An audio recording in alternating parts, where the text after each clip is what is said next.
दोस्तों big boss season 18 का ये वो समय आ चुका है कि सबको अब पता चल जाना चाहिए कि कौन सा खिलाड़ी किस रैंक पे स्टैंड करता है। क्या रजत टॉप 5 में भी है या नहीं है, इतना महत्वपूर्ण खिलाड़ी। क्या शिल्पा को जगह देने के लिए टॉप 5 में किसी डिजर्विंग खिलाड़ी को बाहर किया जाएगा। पूरा डिटेल इस वीडियो में आपको मिल जाएगा, अंत तक बने रहिएगा। बहुत डिटेल में हम लोग जाने वाले हैं और ये रैंकिंग वीडियो देखने के बाद आपको कहीं पे भी और कुछ रैंक सर्च करने की ज़रूरत नहीं पड़ेगी। बहुत सोच समझ के ये रैंकिंग बनाई गई है। तो चलिए दोस्तों करते हैं शुरू। शुरू करेंगे 11 नंबर से, क्योंकि हम जानते हैं कि इस वीक में ट्रिपल इविक्शन हुआ है।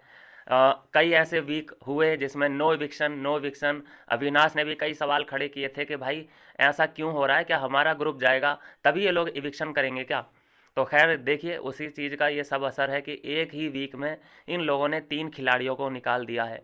मुझे लगता है कि यामिनी और ईडन रोज़ ये अभी अभी रहने चाहिए थे। चलो दिग्विजय की तो किस्मत खराब थी, उसने दोस्त ऐसे बनाए कि उसे जाना पड़ा। वो वो अपनी किस्मत लेके गया, उसमें हम कुछ नहीं कर सकते। तो चलिए दोस्तों शुरू करते हैं। देखिए 11 नंबर पे मैंने रखा है श्रुतिका को। श्रुतिका 11 नंबर ही डिजर्व करती है, जिसको कंटेंट के लिए इतने बड़े बड़े ड्रामे करने पड़े। ड्रामा एक्सपोज हो चुका है, आप सबने देखा जिस तरह से वो इतना बड़ा विक्टिम कार्ड लेके घूम रही है घर के अंदर, और उसे सपोर्ट कौन कर रहा है इन सभी चीज़ों में, वो है चुम, जो कि उस विक्टिम कार्ड को बहुत चमका रही है, अच्छे से उसे हवा दे रही है। नहीं तो अगर उसे बुझाना है, ये विक्टिम कार्ड उसे नहीं खेलने देना है, तो वो उसे भाव क्यों दे रही है, क्योंकि उसमें भी इसका बेनिफिट है। वो विक्टिम कार्ड प्ले करेगी, ये उसके आंसू पहुँचेगी, तो इसको भी स्क्रीन टाइम मिलेगा। दोनों की जुगलबंदी बहुत बढ़िया चल रही है। देखा आपने जिस तरह से कल ये विदाउट मेकअप सलमान सर के सामने बैठी और विक्टिम कार्ड प्ले करने की कोशिश करी कि sir I am hurt, sir I am hurt. हर लाइन में इसका ये वर्ड होता ही होता है। और उसके बाद देखा गया कि जब ये सब ख़त्म हुई प्रक्रियाएं और टास्क हुए, कुछ एंटरटेनमेंट चीज़ें चली, गाने वाने बजाए गए, तो ये वहाँ पे डांस कर रही है, इसके चेहरे पे स्माइल आ गई। लड़ने में आगे है, डांस करने में आगे है। फिर विक्टिम कार्ड का इसको याद आ जाता है तो फिर अबला नारी बन जाती है। तो ऑडियंस बेवकूफ़ थोड़ी है। तो इसको इसीलिए नंबर 11 पे रखा गया है, क्योंकि जिसे कंटेंट के लिए इतना बड़ा ड्रामा क्रिएट करने की ज़रूरत हो, तो फिर वो जेन्युइन पर्सनैलिटी कैसे हो सकता है।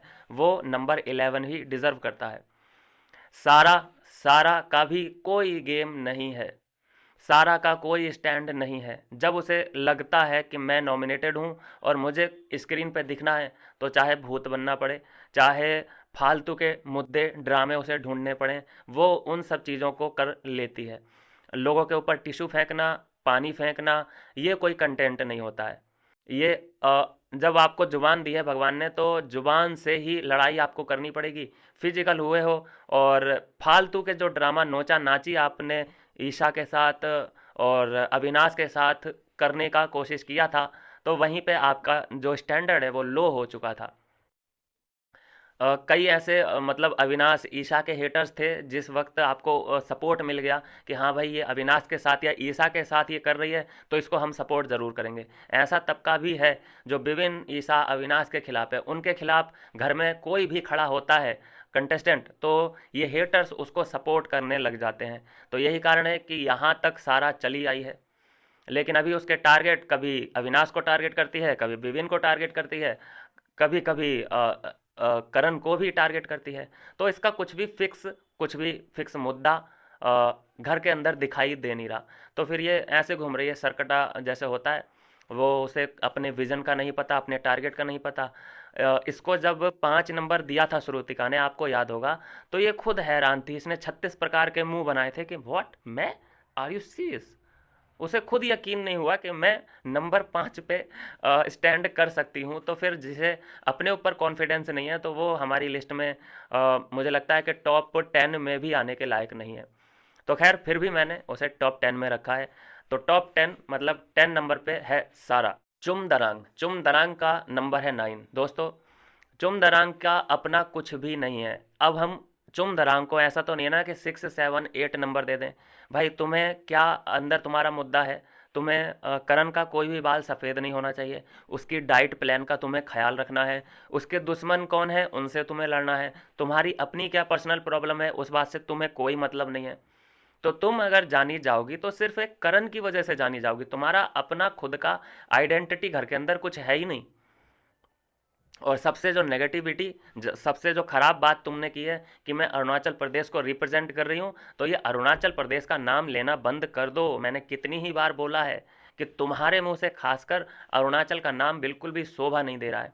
वहाँ पे तुम्हें कोई गोल्ड मेडल नहीं मिलने वाला है, और ना ही तुम वहाँ पे कोई ऐसा स्पोर्ट्स खेल रही हो जिससे कि अरुणाचल वासी तुमसे इम्प्रेस होंगे या तुम पे गर्व करेंगे। वो एक बिग बॉस शो है, और उसमें कंट्रोवर्सी होती हैं, कंट्रोवर्शियल लोग जाते हैं जो गंद फैलाते हैं, गंद फैलाए हुए होते हैं बाहर, उन्हीं को लोग बुलाते हैं अंदर। जैसे देखा, बड़ा पाव गर्ल थी, पुनीत सुपरस्टार था, ऐसे लोगों को बुलाया जाता है। तो अब जैसे पुनीत सुपरस्टार था, वो नाली में लौटता है, तो वो दिल्ली का है, तो क्या दिल्ली वासी उस पर गर्व करेंगे? और वो ये कहेगा अंदर जाके कि मैं तो दिल्ली को रिप्रेजेंट कर रहा हूँ, दिल्ली वासियों को मैं पहचान दिलाने आया हूँ। कितना बुरा लगेगा। तो आप अभी ये काम मत करो। तो चुमदरांग मेरे हिसाब से नंबर 9 पे है। और मैं सोच रहा हूँ कि काफ़ी अच्छा, इसके लिए मैंने काफ़ी अच्छी रैंक दे दी है, नहीं तो इसका कुछ भी है नहीं। और वो आपको दिख इसलिए जाती है क्योंकि बिग बॉस की तरफ से भी थोड़ी बहुत उसे क्लिप ऐड करी जा रही हैं उसके साथ। जैसे बिग बॉस भी मजाक करने लगे हैं उससे कि चुम क्या खाएगा, क्या बनाएगा, मतलब बिग बॉस उससे मजाक करने की कोशिश कर रहे हैं। आप समझ रहे हैं इस बात को?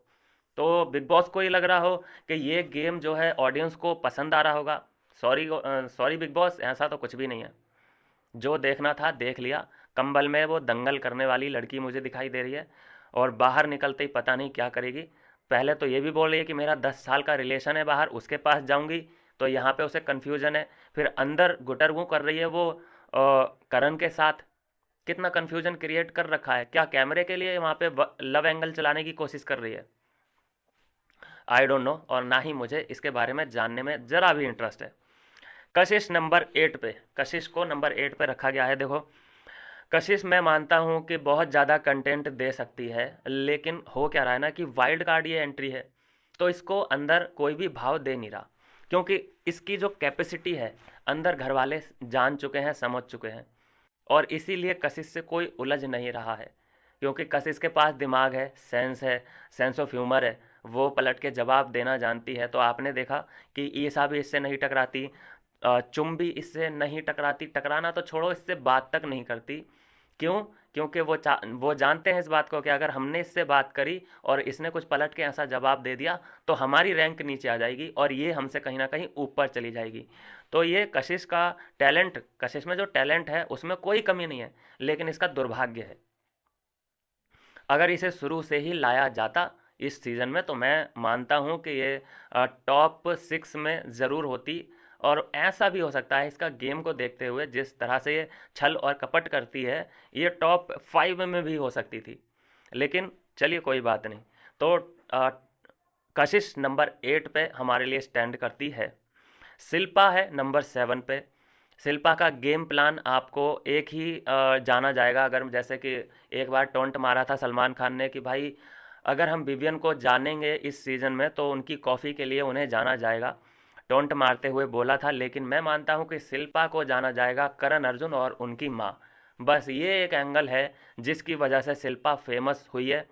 अदरवाइज उसका कोई भी कुछ भी गेम प्लान है नहीं, बस वो सेटिंग कराने में लगी हुई है चुमकी और करण की। बाकी इसके पास कोई अपना कंटेंट है नहीं, ना ही कोई ऐसा मुद्दा है इसको। ये कब दिख जाती है स्क्रीन पे? जब इसे कोई नॉमिनेट करता है, जब इससे विभिन्न कोई सवाल वगैरह पूछ लेता है, उस वक्त ये दिख जाती है। और ये फिर भी अपना कंटेंट बनाने के लिए विभिन्न को छोड़ना नहीं चाहती, विभिन्न को फंसा के रखना चाहती है।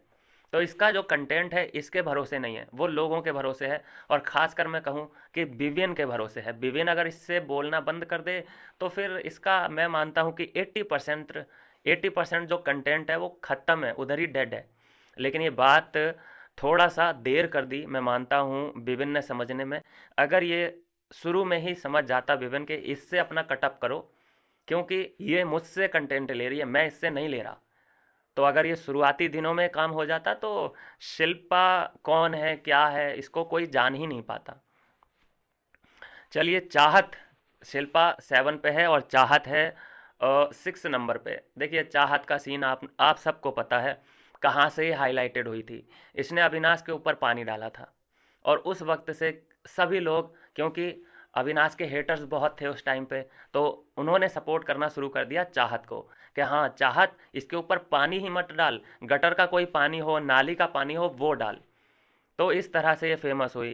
फिर जब इसने अविनाश को टारगेट किया, इसके बाद विवियन को टारगेट किया, तो इनके जो हेटर्स हैं, अविनाश और विवियन के जो हेटर्स हैं, वो फैन बन गए चाहत के, और इस ये ग्रो करने लगी उन दोनों के नाम पे।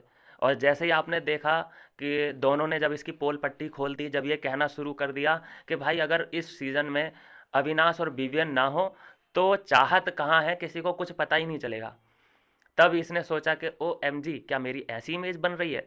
तब ये बैठी है शांत, और जब ये शांत बैठी है तो दिखना बंद हो गई। मतलब सिर्फ इसकी जो ऑक्सीजन थी वो अविनाश और विवियन से ही आ रही थी। उसके बाद जब उन्होंने इसकी पोल पट्टी खोल के रख दी, फिर इसे शांत होना पड़ा और फिर इसके वीडियोज़ आना बंद हो गए। अभी आप देख रहे हैं बिल्कुल लापता है, कहीं कुछ भी इसका जो क्लिप है वो दिखता ही नहीं है। लेकिन लोग फिर भी ये कहते हैं, इल्ज़ाम लगाते हैं बिग बॉस पे कि अरे चाहत के वीडियो काटे जा रहे हैं। भाई चाहत के वीडियो इसलिए, मतलब वो दिख ही नहीं रही है। और किसी से वो बात करती है तो नॉर्मल बात करती है, तो वो नहीं दिखाई जाते वीडियो। लेकिन वो जब विवियन से बात करती थी, अविनाश से बात करती थी, तो आप सबको पता है कि कितनी बदतमीजी से बात करती थी। तो जब वो बदतमीजी से बात करेगी तो वो वीडियो आपको ज़रूर दिखाया जाएगा, क्योंकि वो वही उसकी आइडेंटिटी है, बदतमीजी करना विवियन और अविनाश से। इसीलिए तो इसका चाहत का इतना नाम हुआ है। ये प्यार से बात करती है तो कहाँ इसका नाम हो रहा था। तो जितनी ये बदतमीजी करेगी विभिन्न, खासकर विभिन्न और अविनाश से, उतना ही इसका नाम होगा। लेकिन अब इसका कटअप हो चुका है, इसके तार अब यहीं से टूट चुके हैं, अब कहीं नहीं जाने वाली है। तो मेरी नज़र में इसकी जो रैंक है वो 6 नंबर पे है। ईसा नंबर 5 पे है दोस्तों। ईसा नंबर 5 पे इसलिए है दोस्तों कि आपने शुरू में ही पहचान उसने कैसे बनाई। गलत तरीके से पहचान बनी उसकी, बिल्कुल भी नहीं। पहचाना उस वक्त से है लोगों ने इसको, क्योंकि देखो इसमें जो भी लोग गए हैं इस सीज़न में, मैं अगर मानूं कि इसमें मैं पहले से किसको जानता था तो सिर्फ और सिर्फ रजत को और करण को वो भी इसलिए क्योंकि उसी वक्त उसने खतरों के खिलाड़ी जीता था, तो उसका नाम हमारे जहन में आना ही आना था। अदरवाइज मैं किसी को भी इसमें नहीं जानता था। लेकिन ईसा ने जो सबसे पहले अपनी पहचान बनाई है वो बनी है दोस्ती के नाम पे, जब ये अविनाश के लिए जाने के लिए तैयार हो गई। उसी वक्त, मतलब 100 से इसे कोई मतलब नहीं, ट्रॉफी से कोई मतलब नहीं, ये एक आदमी के लिए जो पूरा घर उसके खिलाफ खड़ा था, उस वक्त ये अविनाश के गले लगी और रोई, उसके लिए स्टैंड लिया। उन सभी घर वालों से जो इसके खिलाफ थे, उन लोगों से बचाया अविनाश को और घर के अंदर ले गई। आपने देखा वो बहुत बड़ा ड्रामा क्रिएट हुआ था, और चुम चुम ने उसमें अहम भूमिका निभाई थी। साला साला बोल के चुम के लिए तो साला कोई गाली नहीं होती है। तो वहाँ से जो है ईशा ने अपनी पहचान बनाई, और उसी जगह से इनकी एक ऑर्गेनिक फ्रेंडशिप स्टार्ट हुई। और फ्रेंडशिप मतलब देखिए ऐसी वैसी नहीं फ्रेंडशिप, इन 3 लोगों की फ्रेंडशिप की मिसाल देने लगे लोग। और यही फ्रेंडशिप देखते हुए विविन इनके ग्रुप में एंट्री मारते हैं, क्योंकि विविन जानते हैं कि मुझे असली लोग पसंद है। विविन का टेस्ट है कि असली लोग जो अपने लिए और अपने दोस्तों के लिए लॉयल्टी बरकरार रखें और किसी से भी लड़ने भिड़ने के लिए तैयार हो जाएं।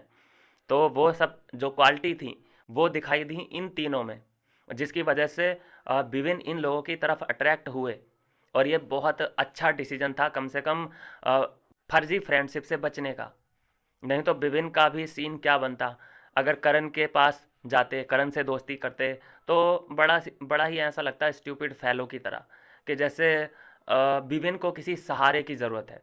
लेकिन अविनाश के पास आने में बिल्कुल ऐसा महसूस नहीं हुआ कि हाँ विभिन्न को किसी स्ट्रॉन्ग पर्सनैलिटी की ज़रूरत है। एक ऐसा लगा कि जैसे ऑर्गेनिक उन्हें अविनाश में अपना एक छोटा भाई दिखा हो। तो इसलिए विभिन्न ने इस ग्रुप को ज्वाइन किया। तो दोस्ती की जो पहचान है वो ईशा से बनती है, तो ईशा इसलिए मेरे लिए है टॉप 5 में, और 5 नंबर पे ईशा है। करण को मैं रखता हूँ 4 नंबर पे। करण 4 नंबर पे। मैंने रिव्यू में भी बताया है कि इसका क्या था प्लान और अभी क्या है प्लान। दोस्तों, आपको पता है, आपको सब याद है कि ये शुरू का जो 1 महीना है सिर्फ इसने साइकिलिंग की है, सिर्फ इसने जिम किया है। और फिर जब इसको फीडबैक मिलने शुरू हुए हैं, इसके दोस्त आते हैं, वो फीडबैक देते हैं कि तुम आते हो, एक लाइन बोलते हो और निकल जाते हो, बाकी तुम कोने में बैठे हुए दिखाई दे रहे हो। तो मैं उसको टॉप 2 में कैसे रख सकता हूँ जिसका पहले 1 महीने कोई कंट्रीब्यूशन रहा ही नहीं है सीजन में। तो मतलब ये तो उन लोगों के लिए, उन लोगों के साथ नाइंसाफ़ी हो जाएगी ना, जिन्होंने पहले ही महीने में इतना कंट्रीब्यूशन दिया है, इतना ज़्यादा कंटेंट दिया है, तो उनको तो हम नज़रअंदाज नहीं कर सकते। पहले महीने से लेके अभी तक वो लोग लगे हुए हैं। मैं बात कर रहा हूँ रजत, अविनाश एंड विविन की। ये 3 लोग ऐसे हैं जो शुरू दिन से अभी तक लगे हुए हैं अपने ओपिनियन देने में, लड़ाई करने में, कंटेंट देने में, फ्रेंडशिप में, दोस्ती में, यारी में, लव में। और ये आदमी जो 1 महीने बाद सो के उठता है और 15-20 दिन के अंदर अंदर इसको 3-4 बार लोग आते हैं, रिव्यू दे के जाते हैं, और फिर इसको मतलब पूरा एपिसोड आप इमेजिन कर सकते हैं। अभी तक किसी भी सीजन में, इतिहास में ऐसा नहीं हुआ कि एक आदमी को अच्छा दिखाने के लिए पूरा का पूरा एपिसोड उसको डेडिकेट कर दिया जाए। तो करण को ऊंचा दिखाने के लिए, इमेज उसकी क्लियर करने के लिए एक पूरा एपिसोड उस पर न्यौछावर कर दिया। तो क्या ऑडियंस बेवकूफ़ बैठी है? क्या इस प्लान को समझती नहीं है? तो मेरे हिसाब से ये नंबर 4 ही डिज़र्व करता है। और हाल ही में कल की एक स्टेटमेंट है इसकी कि सर, मैं गेम को सीरियसली नहीं ले रहा हूँ। इसने खुद बोला है, मैं गेम में इन्वॉल्वमेंट नहीं ले रहा हूँ, शायद इस वजह से मेरे साथ ऐसा हो रहा है। विक्टिम कार्ड प्ले करना बंद कर भाई। और जब ये जागा तो इसके खुद के मुद्दे नहीं थे, ये सीधा भागा अविनाश और बिबिन के पास कंटेंट लेने के लिए, उन दोनों के पास भागा है। फिर जाके वो लोगों ने इसको सीरियसली लेना शुरू किया। जब सीरियस इन लोगों ने, क्योंकि ये उस वक्त तक मजबूत पर्सनैलिटी बन चुके थे, तो जब इन दोनों ने उसे सीरियस लिया है करण को, तो वो नंबर 1 बन गया। फिर लोगों ने क्योंकि बाहर अजम्पशन बना लिया कि भाई ये 2 बड़ी पर्सनैलिटी अविनाश और विविन करण को सीरियस ले रहे हैं, तो इसका मतलब करण बहुत स्ट्रांग है, जिसकी वजह से वो नंबर 1 बन गया और इनको थोड़ा सा नुकसान झेलना पड़ा। लेकिन अभी कल का जो स्टेटमेंट है उसकी मैं बात कर लूँ, साफ इसने कहा है गर्दन नीचे झुकाते हुए सलमान सर के सामने कि सर, मेरा गेम में ध्यान नहीं है, या मैं इन्वॉल्वमेंट कम ध्यान दे रहा हूँ और इन्वॉल्वमेंट ही नहीं है मेरा। तो ऐसे आदमी को नंबर 2, नंबर 3 वो डिज़र्व करता ही नहीं है। और जो इसको नंबर 1 बोल रहे हैं करण को, तो मतलब मोटा पैसा आया है, सीधी सी बात है। यहाँ ऐसा नहीं है लेकिन। चलिए, नंबर 4 पे है करण, नंबर 3 पे रहेगा अपना रजत। रजत नंबर 3 पे दोस्तों इसलिए है, सब कुछ ठीक है, सब कंटेंट दे रहा है ये आदमी, बहुत इसने गेम खेला है, हाथ पैर मारे हैं, लेकिन हम वो बात नहीं भूल सकते जो इसने गालियां दी हैं, गंदी गंदी बातें की हैं। गंदी बातें तो करण ने भी की है, जो ये पर्सनल लाइफ पे गया, प्रोफेशनल लाइफ पे गया, घर तक गया, बाप पे गया, बहन पे गया, वो बात हम नहीं भूल सकते। तो ये तो वैसे मैं रख दिया इसको 4 पे। मेरे हिसाब से ये टॉप 5 में भी नहीं होना चाहिए था करण। जो इसने अपने और ध्यान आकर्षित करने के लिए ये पर्सनल लाइफ पे गया है, ये बहुत बड़ा इंसिडेंट है। तुझे लड़ना है तो सामने लड़, तुझे अविनाश से, विवेन से प्रॉब्लम है, उनको धक्का दे, उनके साथ फिजिकल हो। लेकिन इसने दूसरे को नीचा दिखाने के लिए उनके घर पे गया है, माँ बाप पे गया है, उनकी प्रोफेशनल लाइफ पे गया है। सीधे सीधे इसने एक बार कुत्ता बोला था अविनाश को कि तुझे पराठे चाहिए, मतलब खाना इन्वॉल्वमेंट है उसमें। कह रहा कि तुझे अगर पराठा चाहिए तो मैं दे सकता हूँ, तू कुत्ते की तरह आके यहाँ पे बैठ और जीभ निकाल, फिर मैं तुझे पराठे फेंकूंगा। कितना इसके अंदर गंद भरा हुआ और नफरत भरी हुई थी, जो कि इस तरीके से बाहर निकाल रहा था। और इस सभी बकवास में इसका साथ देने के लिए वहां पे कौन? चुम दरांग। इसीलिए उसकी कोई आइडेंटिटी नहीं है। तो बात करूंगा, चलो करण के बारे में जितना मैं बात करूं उतना ही मेरा खून उबलता है, आई डोंट नो वाई। करण हो गया नंबर 4। नंबर 3 मैंने रजत बता दिया दोस्तों। धमकी देने तक ठीक है, धमकी हर सीजन में हर कोई किसी ना किसी को देता है, लेकिन जो इसने गंदी गंदी बातें करी हैं, आप समझ रहे हैं, बहुत गंदी बातें करी हैं धमकी देने के नाम पे। फिजिकल हुआ, डांट नहीं पड़ी इसकी, बिग बॉस ने भी कुछ नहीं बोला, इसको दीवार पे लगा दिया अविनाश को। मतलब ये गलत चीज़ें हैं, ये कम से कम अगर इसको हम टॉप टू में लेकर जाते हैं तो सिंपल है कि हम वायलेंस को सपोर्ट कर रहे हैं। गाली गलौज को हमने वेरीफाई कर दिया है, टिक मार्क लगा दिया है ब्लू वाला कि हाँ भाई गाली गलौज करना अनिवार्य है अगर तुम्हें टॉप टू में जाना है तो। और जबकि तुम उस आदमी को गाली दे रहे हो जो अभी तक किसी के प्रोफेशन पे नहीं गया, अभी तक किसी की फैमिली को उसने नहीं घसीटा गेम के बीच में। आप समझ रहे हैं, अगर ये रजत किसी ऐसे आदमी के खिलाफ बोलता, ये सभी बकवास करता, जैसे करण जो कि वो पर्सनल जाता है, लेकिन उसके खिलाफ इसने ना ही बाहर की धमकी दी, ना ही उसकी फैमिली पे गया। लेकिन अविनाश और विपिन के साथ जो ये पर्सनल हुआ है उसकी वजह से ये और गंदा दिखा रजत। क्योंकि अविनाश और विपिन की इमेज ऐसी है कि वो फैमिली पे नहीं गए हैं अभी तक किसी भी कंटेंट देने के मामले में, किसी भी लड़ाई में वो फैमिली, प्रोफेशन, इन सभी चीज़ों पर नहीं गए हैं।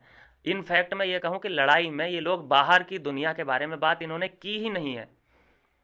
तो इन इन लोगों को मैं नीचे कैसे रख सकता हूँ, इसीलिए रजत को नंबर 3 पे इसलिए रखा है क्योंकि मेहनत की है इसने।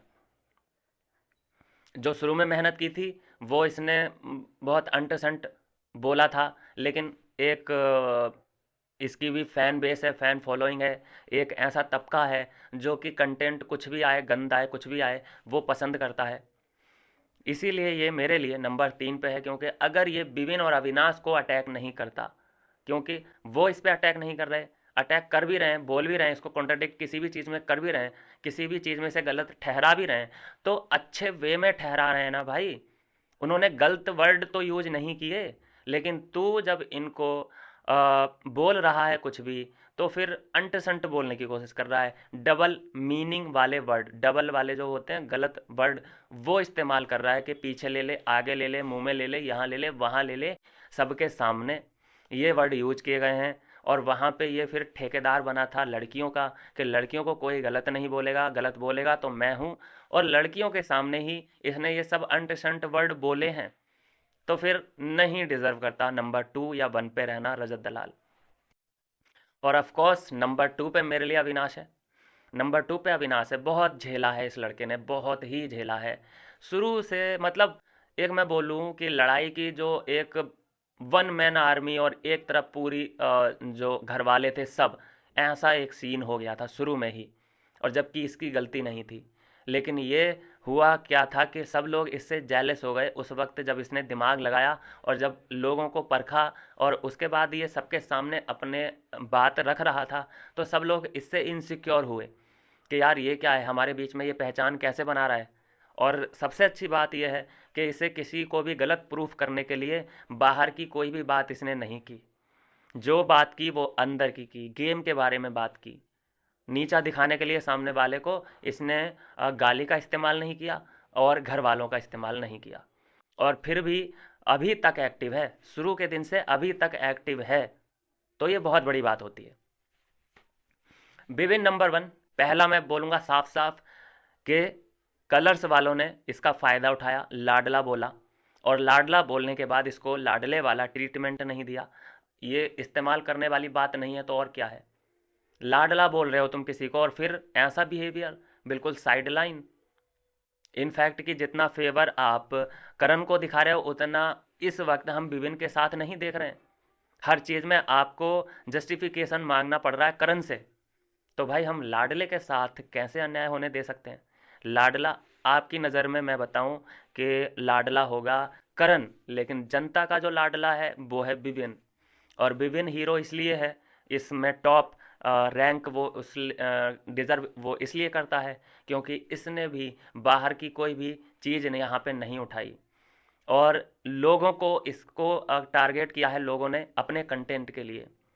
सबसे ज़्यादा करण, रजत, शिल्पा, चाहत, इन लोगों को ज़रूरत पड़ी है इन दोनों की, तो इन लोगों को हम टॉप 2 में क्यों ना रखें। तो लाडला ये चाहे आपने शब्द सिर्फ इस्तेमाल करने के लिए यूज किया हो, लेकिन ये सचमुच का जनता का लाडला बन चुका है। तो इसलिए मेरे हिसाब से ये नंबर 1 रैंक पे होना चाहिए।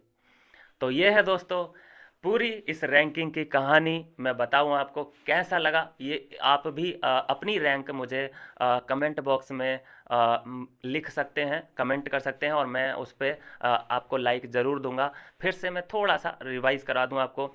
11 नंबर पे श्रुति का, सारा नंबर 10 पे, 9 पे चुम, 8 पे कशिश, 7 पे शिल्पा, 6 नंबर पे चाहत, 5 पे ईसा, 4 पे करण, 3 नंबर पे रजत, 2 नंबर पे अविनाश एंड नंबर 1 विवियन।